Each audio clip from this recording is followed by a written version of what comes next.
Perkenalkan, nama saya Neptu Suwandewi. Kali ini saya akan menjelaskan tentang materi gerak satu dimensi dan gerak dua dimensi.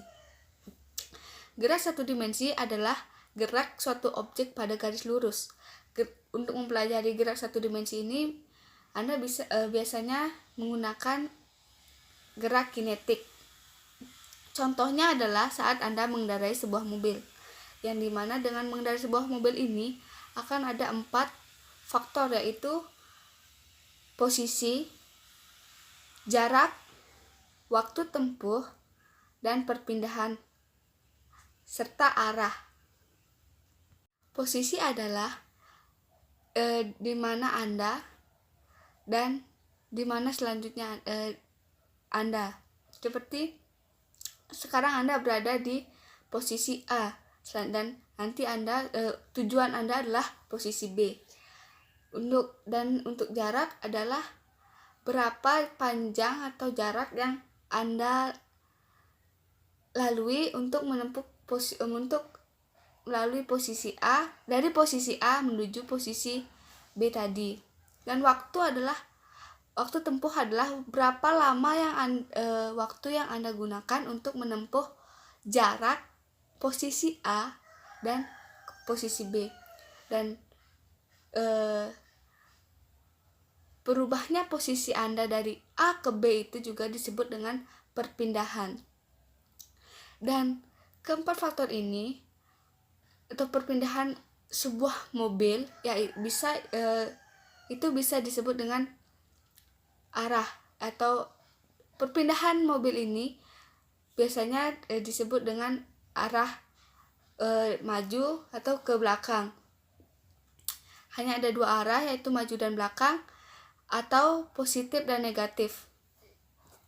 Seperti gerak mobil tadi yang arahnya maju atau ke belakang, gerak satu dimensi lainnya juga hanya memiliki 2 arah, seperti maju belakang, barat timur, utara selatan, positif negatif, dan lainnya. Untuk menentukan mana positif dan negatif itu bisa kalian tentukan sendiri, asalkan untuk negatifnya itu adalah kebalikan arah dari si positif. Seumpamanya, jika kalian maju itu anggap sebagai positif, maka berarti jika kalian menuju ke arah belakang itu berarti negatifnya. Dan jika kalian menentukan arah ke timur adalah positif, maka arah negatifnya adalah ke barat. Namun jika kalian menentukan arah barat sebagai positif, maka arah negatifnya adalah timur. Selanjutnya adalah gerak 2 dimensi. Gerak 2 dimensi adalah suatu gerak yang besaran-besarannya dapat diuraikan ke dalam sumbu X dan sumbu Y. Untuk gerak 2 dimensi ini lebih kompleks daripada gerak 1 dimensi. Contoh gerakan 2 dimensi adalah gerak saat melempar bola dan gerak saat melempar bumerang, yang dimana kedua gerakan ini membentuk gerak secara parabola ataupun melingkar. Gerakan 2 dimensi ini memang lebih kompleks jika dibandingkan dengan gerakan 1 dimensi, yang dimana gerak 1 dimensi hanya memiliki 1 garis lurus, sedangkan di gerak 2 dimensi ini memiliki 2 garis lurus atau lebih, yang dimana 2 garis ini memiliki garis vertikal dan garis horizontal secara bersamaan. Gerak 2 dimensi juga memiliki faktor-faktor yang berupa kecepatan, sudut, dan arah yang mempengaruhi gerakannya. Untuk gerak 2 dimensi ini kita menggunakan vektor untuk mempelajarinya, yang dimana garis vertikal dan horizontal tadi itu diuraikan menjadi beberapa komponen vektor.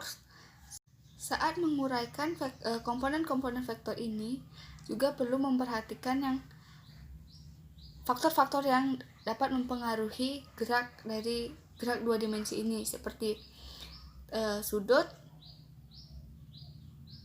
arah, dan juga kecepatan.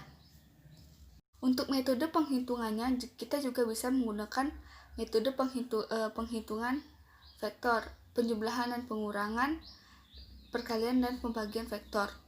Seperti kita bisa menggunakan metode hukum segitiga untuk menjumlahkan vektor-vektor yang ada di gerak 2 dimensi ini. Jadi, perbedaan mendasar antara gerak 1 dimensi dan gerak 2 dimensi adalah terletak pada komponen vektornya dan arah. Jika pada gerak 1 dimensi hanya memiliki satu komponen vektor, yaitu berupa garis lurus yang terbentuk tadi. Dan jika pada gerak 2 dimensi memiliki beberapa komponen vektor yang bisa diuraikan dengan sumbu X dan sumbu Y. Dan untuk arah, jika pada gerak 1 dimensi hanya memiliki dua arah yang terbatas, yaitu depan belakang, atau dua arah yaitu berupa positif dan negatif.